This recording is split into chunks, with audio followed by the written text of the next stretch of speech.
Welcome back. Let's do question 10b1.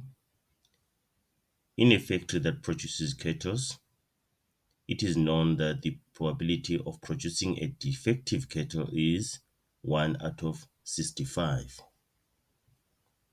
How many kettles would you expect to be defective if 19,500 kettles are produced by the factory?